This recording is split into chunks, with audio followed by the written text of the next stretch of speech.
Quatrième pièce, non, cinquième, pardon, j'en perds le fil, et dernière pièce auquel on parlera ce soir.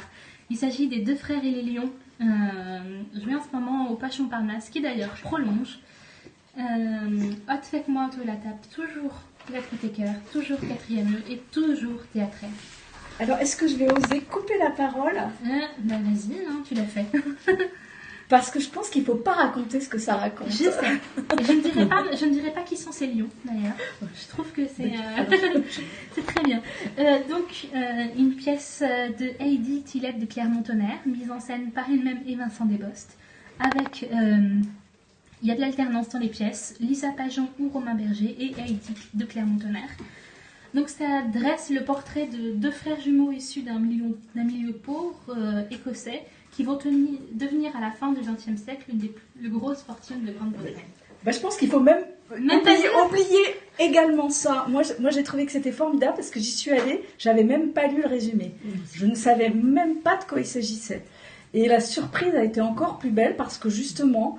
Je ne savais pas où ça allait partir, parce que le début est assez étrange, la manière dont on rentre dans la tasse. Est-ce que ça se fait de l'humour anglais? Du scone et d'été. Est-ce que...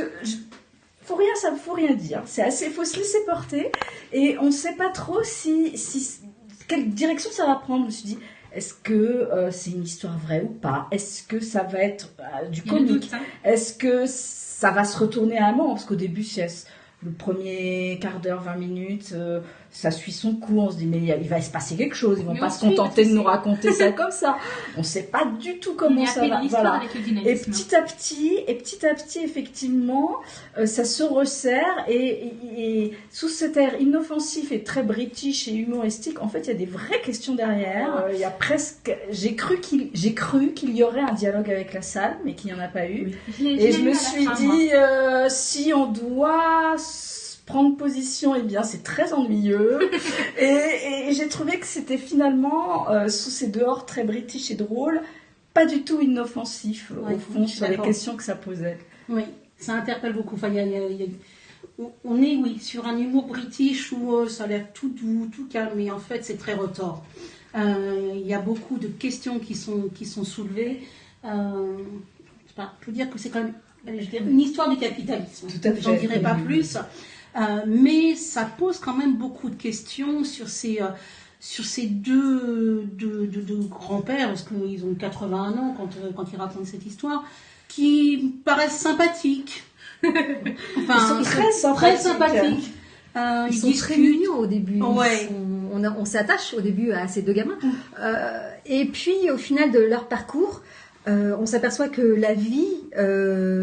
leur vie les transforme et qu'ils se transforment petit à petit en deux personnes qui sont beaucoup moins sympas et beaucoup plus vénaux que ce qu'on pouvait attendre. Et voilà, et moi je trouve qu'il y a vraiment quelque chose de très fort, c'est qu'en fait, petit à petit, au fil de l'histoire de ces deux jumeaux, on a un petit peu une histoire de la puissance, de l'argent, de la façon d'y arriver. Et comme quatrième mur, moi j'y suis allée sans rien lire. Enfin un tout petit peu, je savais un tout petit peu du début, mais j'ai pas lu le dossier de présentation, j'ai rien lu. Ce qui fait que quand il y a ce retournement à la fin, moi je suis tombée des nues. Et je trouve ça chouette. Et alors bon, c'est dit partout. Pourquoi pas, mais moi je trouve que j'ai eu vraiment la surprise et je me suis dit waouh.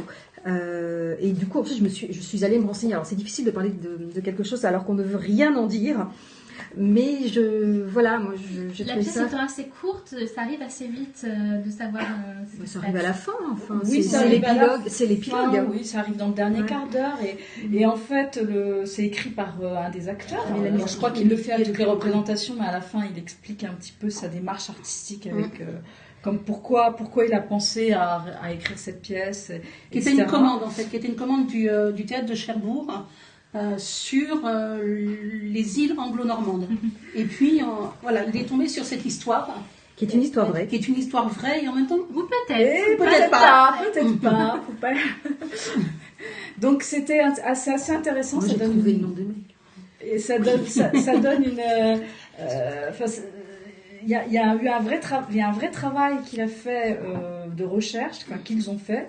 Il n'était pas tout seul, mais de recherche et il a réussi à mettre ça sous une forme comique et sarcastique et voire cynique un petit peu. C'est très cynique. C'est très cynique, qui est réjouissante. Donc, laissez-vous surprendre. Il y a du rythme, il y a de l'énergie, il y a de l'humour. C'est de l'humour british, hein, quand ils commencent à danser sur Kim Wilde, c'est à mourir de rire. Moi, je trouvais ça très très chouette. Ils sont à la fois ridicules, pathos, complètement ploucs malgré les tonnes d'argent, tout l'argent qu'ils gagnent.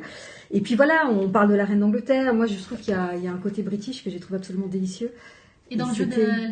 Ils sont formidables, tous les deux. Ouais. Ils sont incroyables. C'était Elisa Pajon quand Salut, j'ai moi, vu cette année. j'ai vu L'autre, Romain Berger. Oui. Voilà, c'est ça. Moi, je trouve qu'ils jouent tous les deux. C'est une vraie gémellité. Moi, j'ai vu Lisa Pajon. Voilà, c'est complètement choral, que ce soit à une ou à deux voix, chacun leur tour ou en même temps. Ils se rejoignent, ils se retrouvent, ils s'écoutent sans se voir. Voilà, on voit des jumeaux sur scène. C'est limite de la chorégraphie, ce niveau-là. C'est ça, complètement. Ouais. Ils sont extraordinaires. Allez-y, ça dure 1 heure, ça vous prendra pas toute la soirée, mais c'est une très belle surprise, c'est une très belle réussite de cette rentrée. Au Poche qui sait si bien faire sa programmation. Enfin, et puis on peut y boire du thé, manger des scones, parce qu'ils prennent le public à témoin, donc ils partagent une coupe de champagne. Boire du whisky. Boire du whisky, pardon, à chacun des succès qu'ils racontent, du champagne, il me semble aussi. Oui, il y a aussi du champagne. Donc voilà, il y a vraiment, le public fait partie est vraiment intégré dans le spectacle.